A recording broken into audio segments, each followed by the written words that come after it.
was very fortunate to put together a very high quality team. There were probably about 100 very smart youngsters. And by then I had understood that there are three basic ingredients for running the entrepreneurial marathon. One, you need competence. Second, you need commitment. And third, you need character, a value system. And while I was working with all these people, I was able to realize that all these people had the three ingredients that we were looking for, that I was looking for. And that's how we all came together. Okay, Nandan, let me take that forward. Again, in that audio visual, in that interview that we did, I think that interview was done in 2002 or 2003, if I remember correctly. And you said that a lot of companies started up around the same time that Infosys did, but not all of them have either had the kind of success that you've had, not all of them exist today. What was it about the Infosys story that not just democratized entrepreneurship, but has been able to be sustainable, profitable, and see over 3 decades of growth? I think, as Murthy said, we were all had a common vision, common set of values. We all had middle-class values. We had the same sense of deferred gratification, and we were willing to postpone benefits for a decade before we actually saw the benefits. And I think we also brought complementary skills. Everybody had different skills, and the skills when they came together was a great combination. Everybody was very good at work. I was good at the BS part of it. That was my contribution. So I think the fact that we had this extraordinary team together, and I think because of the leadership of Murthy and the inspiration that he gave us, we always put the company before any of us. So the company was larger than any of us. So when there was a disagreement, finally we took the decision that was best for the company, even though it meant some personal sacrifice. So I think the ability to put... So he had the final vote? Oh yeah, absolutely. He still has. We had a meeting this afternoon and he was reading me the right hand, so we can vote for that. So, so anyway, I think, that's one thing, but also I think the idea of Infosys, the vision, the dream was more important than our individual egos.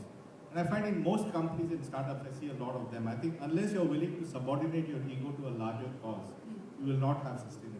I think that was the big thing. But Chris Gopalakrishnan, I just, everyone chuckled here when I said, does he have the final say or does he have the final vote? But how important is that? Because otherwise you can, for eternity try and build consensus. But really, how important is it that one individual or one founder in that sense then has the casting vote? So clearly, you have to have a decision-making process. So you need to say, okay, let everybody voice their opinion. And ultimately, when the time comes to make a decision, one person has to make a decision if we can't get consensus. If we can get consensus, well and good, then we go forward. I think the respect for each other and the ability to look at every single transaction from a new beginning, I think it's very important. You may have lost in one transaction, but then in the next transaction you will win because you start from zero again. And that's how we go forward. Okay. Dinesh, you were smiling and you said you vouched for the fact that Mr. Murthy always had the final say. But if I could ask you, and I remember this comment that Mr. Murthy made to me many years ago in an interview, that Infosys was the biggest debating society where everyone had their say, but finally, what was good for the company, that was the decision that prevailed. What were some of the biggest disagreements that you had if you can go back in time? No, I'll tell you, our own existence, I don't know whether we'd have seen all of you if we had taken a decision in 1989 when Murthy called us for a meeting in Jayanagar office. I hope you remember. Nandan, myself and Raghavan were there. Chris and Shiv were there in US. So things were not going on well, in the business. So we are not seeing light at the end of the tunnel. And there was a proposal Murthy brought in and said, it is available for sale now. So can we sell it off, for $1 million or $2 million? This is 89. You were still a private limited company. 9 years into your existence, about 9 years into your existence. So, and at that time, because we had a joint venture, it had gone wrong. And earlier to that, we were doing some business with one client. That also did not take off. So now we were at the end of the tunnel. So what do we do? Murthy is asking. So one by one, he started asking us, we debated. Finally, we had to take a decision. So Nandan said, yeah, if that is the only choice we have, we'll close down. Then I also said, we will do that. Raghavan also said, yeah, we'll have to do if that is the only choice. But finally what Murthy said was, no, if you guys are ready to sell off, but I'm ready to buy you guys out. Wow. But he knew he had no money to buy. He admitted that later on. Then we all said, if you are the one who called this meeting, if you are ready to sink together, we are ready to sink with you. If you are ready to ship together, we are ready to ship with you. That is how we are seeing it today. So sometimes leaving the decision. When we are all same-minded people, but not, we are all similar-minded people, not same-minded people. If we were all similar-minded people, same-minded people, I don't think I would have seen you all today. Because we differ with each other. So if there are two people who agree all the time, one of them is not required. And having said that, if there are two people who disagree all the time, both of them are not required. Mr. Murthy, there's an important lesson in that anecdote.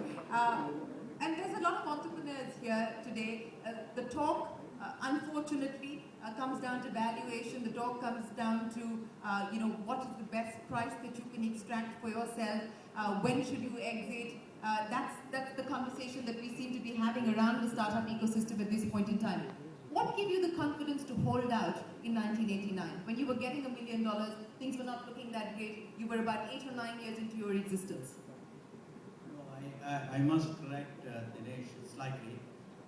Nandan was the first person after me who said, no, I want to continue. The reason why I was somewhat desirous on continuing was simply the fact that we had run this marathon for 10 years, 99 years. And we had gotten used to austerity, we had gotten used to being away from home, we had gotten used to troubling our wives and children with asking them to live very frugally. And I said, look, who knows what the future will go to? Why not take a little bit more of risk and run this marathon? And as luck would have it, 1991 economic reforms happened, and then